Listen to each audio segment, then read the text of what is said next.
attacks in Afghanistan? I think you're comparing apples and oranges. One question was whether or not the Afghan forces we trained up would stay and fight in their own civil war they had going on. No one, I shouldn't say no one, the consensus was that it was highly unlikely that in 11 days they'd collapse and fall and the leader of Afghanistan would flee the country. That's a very different question than whether or not there is the ability to observe whether or not large groups of terrorists begin to accumulate in a particular area in Afghanistan to plot against the United States of America. That's why we retained an over-the-horizon capability to go in and do something about that if that occurs. But in the meantime, we know what's happened around the world. We know what's happening in terms of what's going on in other countries where there is a significant rise of terrorist organizations in the Middle East, in East Africa, and other places. And so the bottom line is we're dealing with those terrorist threats from other parts of the world and failed states without permanent military presence there. We have to do the same in Afghanistan. Sir, just on that initial assessment, we learned over the last 24 hours that there was a dissent cable from the State Department. Sure. Saying that the Taliban would come faster through Afghanistan. Can you say why, after that cable was issued, the U.S. didn't do more to get Americans out? We got all kinds of cables, all kinds of advice. If you notice, it ranged from this group saying that they didn't say it'd fall when it did fall, but saying that it would fall, to others saying it wouldn't happen for a long time and they'd be able to sustain themselves through the end of the year. I made the decision. The buck stops with me. I took the consensus opinion. The consensus opinion was that, in fact, it would not occur, if it occurred, until later in the year. So it was my decision. Now, my next is Stephanie Ramos, ABC. Thank you, Mr. President. 2 questions for you. The military has secured the airport, as you mentioned, but will you sign off on sending U.S. troops into Kabul to evacuate Americans who haven't been able to get to the airport safely? We have no indication that they haven't been able to get in Kabul through the airport. We've made an agreement with the Taliban thus far. They've allowed them to go through. It's in their interest for them to go through.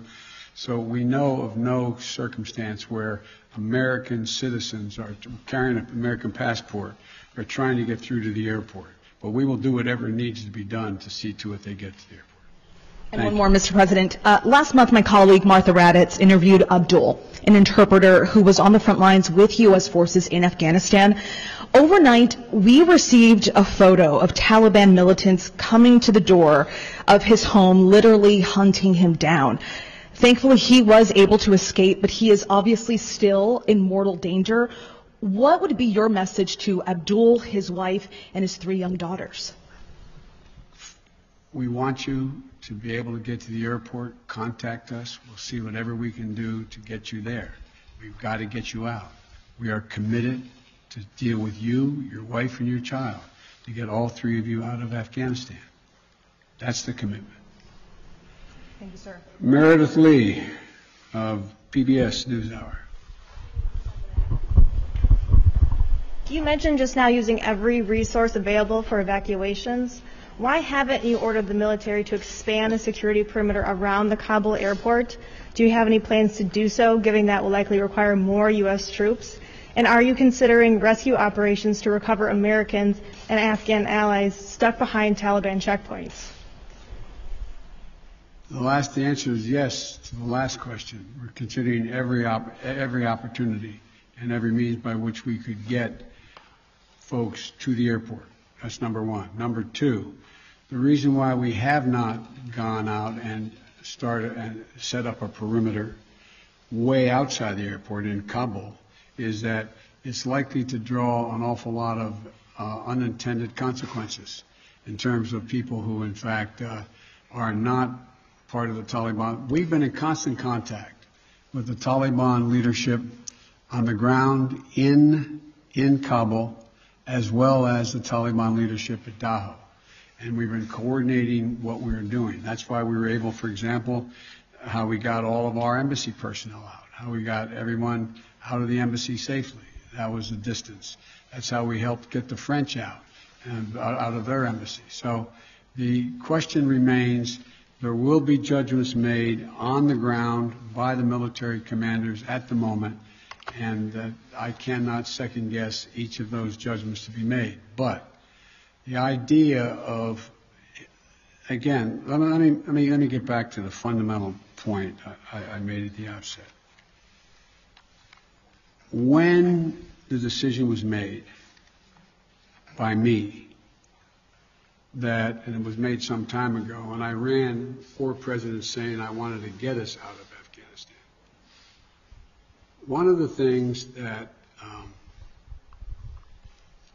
is a reality is people now say to me and to others, and many of you say it on air, that why did we have to move because no Americans are being attacked?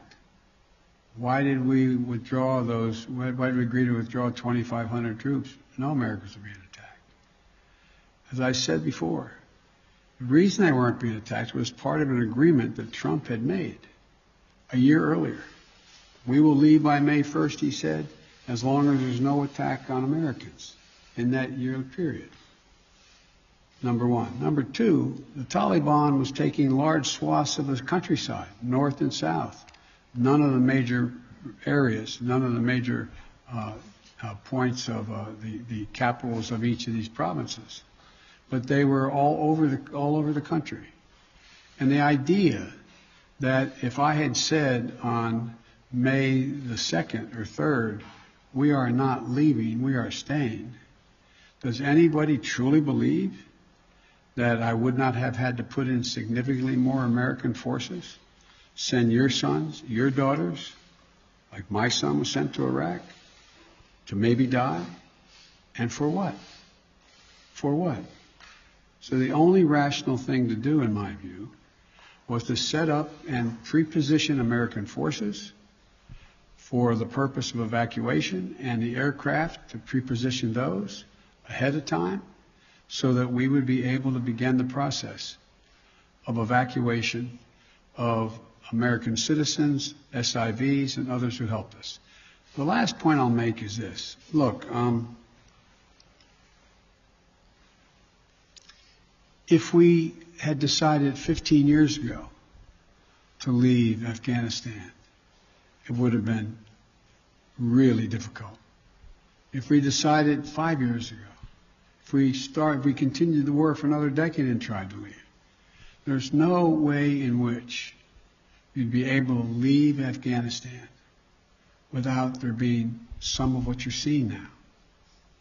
But what we've done so far is we're able to get a large number of Americans out, all our personnel at the embassy out, and so on. And thank God, so far, knock on wood, we're in a different position. Scott Detro. Scott, NPR. Thank you, Mr. President. I just want to follow up on something you said a moment ago. You said that there's no circumstances where American citizens cannot get to the airport.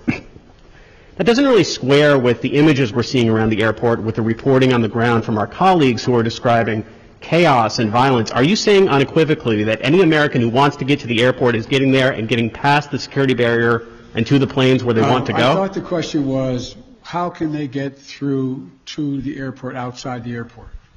And the answer is, to the best of our knowledge, the Taliban checkpoints, they are letting through people showing American passports.